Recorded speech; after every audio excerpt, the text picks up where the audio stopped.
every day that you find an organization that actually accepts and welcomes sex workers. So I just wanted to say a huge thank you to you guys for doing what you do.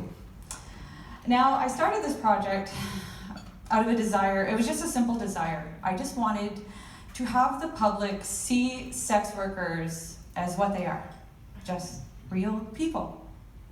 Now, if you close your eyes and you try to imagine what a sex worker looks like, and I imagine a lot of things probably come to mind. Maybe a woman leaning into a car, or maybe an underage girl shackled to a bed, cowering from her pimp. Now, that does happen.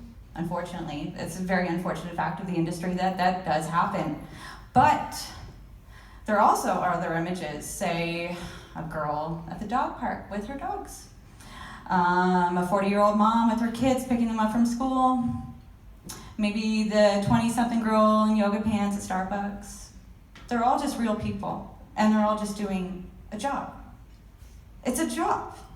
It is a real job that requires work. But the thing is, unlike any other job out there, sex workers don't have any rights.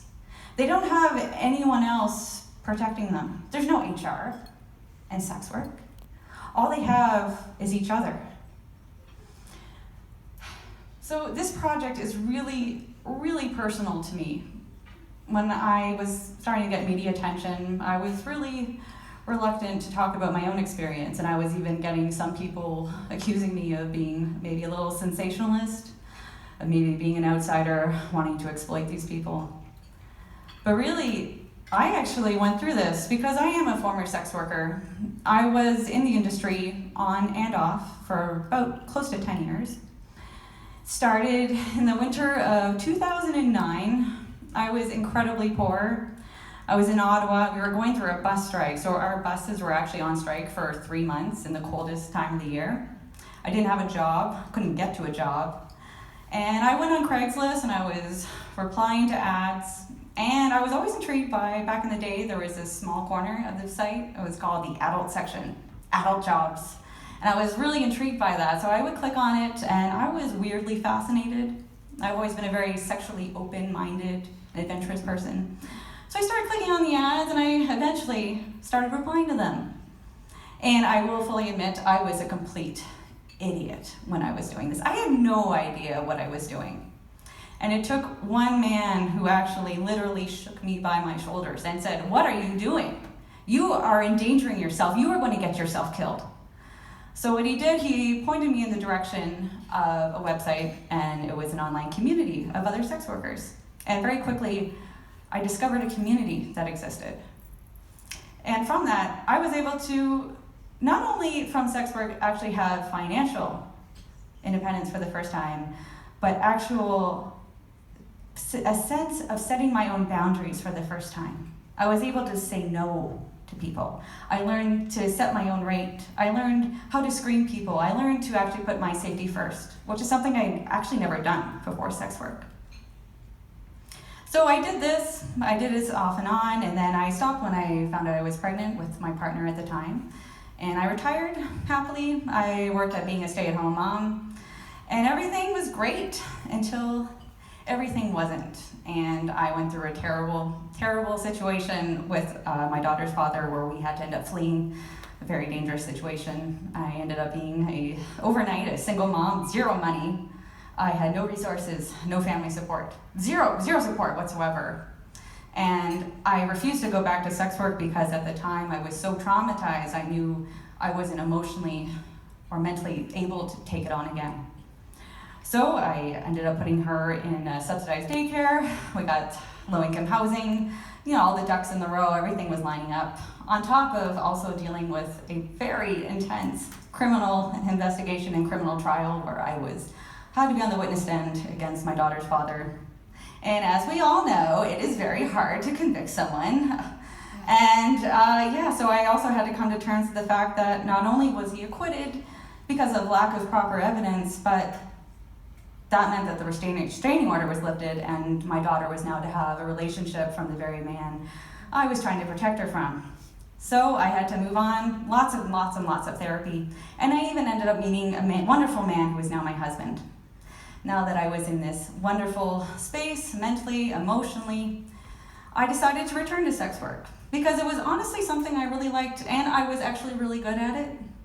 So I started doing that, and at the same time, we started the very fun battle of family court system. And we were assigned a parenting evaluator. The parenting evaluator would come in, spend time with me, with my ex, with my daughter, with all of us together. And she was very happy with everything. She saw that my daughter was extremely well adjusted, was a happy kid, she was well cared for, lots and lots and lots of love in her life. Until the day my ex found out I was doing it again. And he was one who was actually very supportive of me as a sex worker until now, when you're in the family court system, when it's this mudslinging nightmare. So he sent the parenting evaluator information of what I was doing, and everything changed. I went from being this wonderful, amazing mother to an unfit mother who deserved to have her child taken away from her. She said because of my morals, it was impossible for my daughter to grow up well-adjusted, which completely contradicted her previous report of my daughter being extremely well-adjusted. So, but thankfully, with the laws in Ontario, the Child Services states that as long as the child is not actually engaged or witness to anything involving sex work, it's fine. So, thankfully, my daughter was not taken away from me. And the frustrating thing about all of that was that my daughter, actually, her life was improving when I was a sex worker. I actually went from living in low-income housing and picking her up in front of a meth lab to living in a beautiful house in a wonderful neighborhood. I had her in gymnastics. I had her in dance. She had wonderful birthday parties. But the most important thing was, because of what I was doing, I could set my own hours, and I picked her up from school every single day.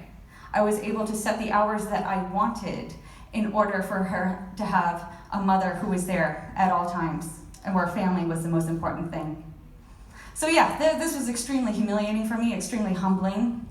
But the thing is, especially after my project that I've been doing, this wasn't even really that bad. I didn't lose custody of her. Lots of people have had their kids taken away. Lots of people have been completely shunned from their families for what they do. Lots of people kicked out of their homes, fired from their jobs. So really, I didn't have it that bad. And lots of people have it a lot worse.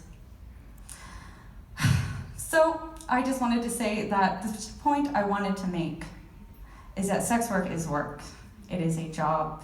And it is a job that people actually want to do. And I know that can sound so crazy because of the stigma that exists. So this is why I've been doing my project, is to show that sex workers are people, and all they want to do is do their job safely. The laws that exist and the laws that have changed recently have only made it more difficult for sex workers to do their job safely. There once was a time where a sex worker, if she wanted to see a client, she could ask that guy for his real name. Sometimes he would even send in a photocopy of his photo ID just to prove that he was a real person, and so he could be held accountable in case he was going to commit an act of violence. But now that it is now illegal to purchase sex, do you really think that a man is going to send in his ID? No, he's not. It's actually more dangerous now for a sex worker after these laws that have been placed to keep them safe.